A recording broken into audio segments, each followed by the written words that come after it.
Assalamualaikum warahmatullahi wabarakatuh. Kembali kita di sesi ini akan membahas tentang Pancasila sebagai satu sistem nilai filsafat. Berarti kita akan melihat atau menerjemahkan makna ini ke dalam bagaimana kita bisa melihat Pancasila itu sebagai satu kesatuan dalam satu nilai filsafat. Tentu kita harus tahu itu apa arti filsafat. Kalau filsafat itu sering dianggap sebagai kata yang secara literal diartikan berasal dari bahasa Yunani, philo dan Sophia, artinya cinta, nilai. Jadi setiap orang itu cenderung hatinya atau mencintai sesuatu yang baik-baik, sesuatu yang penuh hikmah kebaikan. Jadi kalau filsafat itu artinya ya semua nilai atau suatu kebenaran yang dinilai ada kebaikannya. Kalau tidak ada kebaikan, itu tidak ada filsafatnya. Jadi, kenapa runtunnya kita sekarang ini mempelajari Pancasila secara satu sistem nilai filsafat? Karena kembali saya ingatkan, sudah sistematis pertama kita mengetahui Pancasila itu sebagai identitas, kemudian dijadikan konsensus sebagai dasar, kemudian Pancasila tersebut mempunyai fungsi, lalu dilihat implementasi. Setelah kita melihat implementasinya, kita sekaligus mengevaluasi diri kita. Yang kita evaluasi itu diri setiap warga negara, bukan Pancasila yang perlu dievaluasi. Karena Pancasila sudah fix. Apa bukti fixnya? Pertama, kita ingatlah kembali landasannya secara historis, secara yuridis, secara filosofis. Kemudian, bisa juga kita lihat dari kebenaran yang dikandungnya. Kebenaran itu kan ada macam-macam tuh sifatnya. Ada kebenaran yang bersifat konsensus, yaitu suatu kesepakatan dengan syarat-syarat tertentu. Misal sepakat orang di satu kampung mengatakan taruh orang namanya si A. Si A ini sepakat semua orang ngakui dia orang baik. Maka baiklah dia. Nah, itu konsensus misal.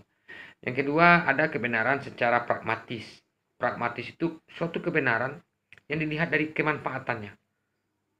Hasil dari sebuah pelaksanaan sistem ternyata bermanfaat, maka itu dikatakan kebaikan atau kebenaran. Nah, itu pragmatis. Yang ketiga, korespondensi. Korespondensi itu apabila secara de facto sama dengan de jure. De jure itu maksudnya secara tertulis, secara hukum. Hukum yang tertulis, misalnya Pancasila, satu, ketuhanan yang Maha Esa.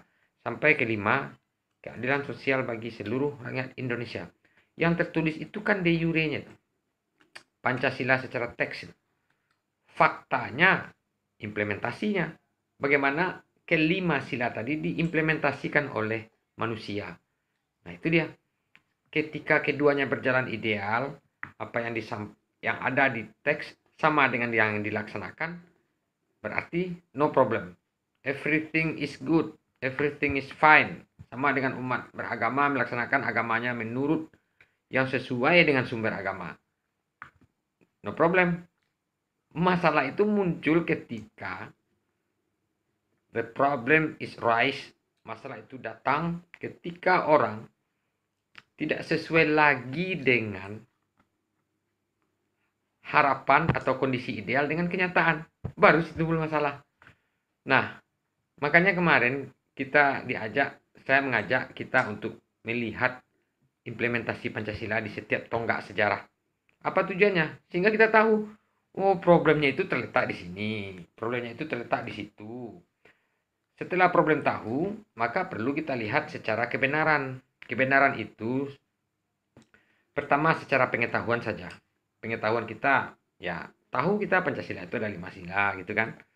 Kedua secara ilmu pengetahuan. Setelah kita memahami, menjadikan itu sebagai ilmu. Menjadi ilmu dan landasan berpikir. Di atas ilmu pengetahuan ada lagi kebenaran namanya filsafat. Filsafat itu ya diambilnya nilai-nilai kebijaksanaan. Makanya yang paling tepat kita membahas Pancasila itu dari hasil implementasi adalah dengan kebijaksanaan atau nilai-nilai hikmah yang dikandung. Makanya dengan sistem nilai filsafat. Di atas filsafat itu kebenaran mutlak namanya, itu disebut kebenaran agama. Agama itu kan kebenaran yang datang dari pencipta, bukan buatan manusia. Tetapi juga agama tidak menyalahkan sebuah konsensus. Misalnya Pancasila dijadikan konsensus tidak disalahkan oleh agama. Tidak ada hubungannya. Kenapa? Karena demi kemaslahatan juga. Agama juga tidak menyalahkan semua orang yang berkonsensus. Semua orang yang menyatakan nilai ini bijaksana, selagi tidak melanggar kaidah agama manapun di Indonesia, dia tidak ada masalah. Pancasila tidak ada melanggar agama, tidak berseberangan. Jadi tidak ada problem di sini. Sehingga ya tidak ada alasan sebenarnya orang Indonesia tidak Pancasila, ya tidak mungkin. Nah, lalu bagaimana Pancasila sebagai satu kesatuan nilai filosofis? Ini yang akan saya jelaskan. Pertama, kita lihat susunan dari Pancasila itu sendiri. Susunan Pancasila itu bersifat hierarkis. Hierarkis itu berurutan, bertingkat-tingkat ya. Di awal sudah saya jelaskan, tingkatannya itu dimulai dari ketuhanan yang Maha Esa, manusia bersatu, mencari kebenaran, dan sosial. Itu secara strukturnya. Di samping itu, secara komprehensif satu kesatuan yang utuh, Pancasila itu bersifat piramidal. Piramidal itu maksudnya seperti piramid. Puncak tertingginya itu kebenaran ketuhanan yang Maha Esa. Tetapi ketuhanan yang Maha Esa ini tidak menyalahkan, tidak menolak sila kedua, sila ketiga, sila keempat, sila kelima. Jadi semuanya itu sudah piramid ya. Nah, piramid itu artinya mengerucut ke atas. Puncaknya ketuhanan yang Maha Esa. Secara nilai filsafat, artinya semua sila-sila yang 5 tadi bersatu utuh membentuk nilai. Nilainya apa ya? Nilai yang ada dikandung secara kebijaksanaan yang benar. Benar baik secara konsensus, baik secara korespondensi, maupun secara pragmatis. Nah, bagaimana cara filsafat memandang Pancasila itu? Pertama dari objek. Pancasila ini dianggap objek nih. Seperti kita melihat gelas. Ini ada gelas nih. Kita lihat gelas ini. Nah, ketika kita melihat gelas, diibaratkan, dicontohkan, seandainya ini Pancasila, maka kita melihatnya itu dengan kacamata filsafat, bukan dengan kacamata ego, bukan dengan kacamata subjektif kita, tapi kita pandang secara filsafat. Artinya seluruh manusia Indonesia akan sama memandang Pancasila itu. Karena pada dasarnya manusia itu memiliki nilai-nilai kebijaksanaan, nilai-nilai yang baik. Bagaimana caranya? Caranya begini. Pertama ada namanya objek formal. Objek formal itu artinya memandang Pancasila dan segala sesuatu yang berhubungan dengan Pancasila tadi. Yang kedua ada namanya objek material. Material itu ya Pancasila itu sendiri dengan 5 silanya. Itu yang kita pandang. Tuhan yang Esa, teksnya itu lalu diambil hikmahnya satu persatu. Kalau objek formal, misalnya begini, pendidikan di sekolah. Itu pun dipelajari berdasarkan nilai-nilai Pancasila. Kalau ada yang tertolak oleh nilai satu sila saja, berarti pendidikan kita sudah meleset dari harga jati diri bangsa itu. Tidak boleh diteruskan lagi. Nah, kira-kira seperti itu. Nah, itu secara objek ya. Jadi objek melihat Pancasila sebagai formal, objek formal namanya. Yang kedua disebut sebagai objek material. Material itu Pancasila itu sendiri. Lalu secara filosofis ada lagi yang namanya Pancasila itu dianggap sebagai ilmu pengetahuan. Maksudnya saya ulangi ya, kita memandang ini supaya kita memahami Pancasila itu. Kalau tidak, tentu kita tidak paham. Sejak SD kita belajar juga tidak akan paham-paham kalau tidak bisa kita memandang lebih teliti lagi. Caranya itu tadi. Pertama, Pancasila itu sebagai ilmu pengetahuan ada disebut dengan ontologi. Ontologi itu artinya Pancasila itu secara objek yang diilhami dan dipandang oleh seluruh warga Indonesia. tapi warga Indonesia saja. Nah, itulah ontologinya. Kalau orang orang dunia sana, orang Inggris, orang Amerika, dia tidak akan sama melihat bagaimana kita melihat Pancasila. Ya karena berbeda, mereka kan tidak punya kultur, tidak punya uh, dasar yang sama seperti yuridis, dia kan tidak punya. Nah, itu yang ontologis. Kemudian epistemologi. Pertama ontologi, kedua epistemologi. Kalau epistemologi ini artinya nilai-nilai yang dikandung Pancasila teksnya itu bersifat pengetahuan. Cobalah Anda bayangkan, mana yang tidak bersifat pengetahuan? Ketuhanan yang Esa itu pengetahuan akidah. Pengetahuan tauhid bagi orang beragama. Kemanusiaan yang adil dan beradab, apa pengetahuan di situ? Keadilan kan? Persatuan Indonesia, apa di situ pengetahuan?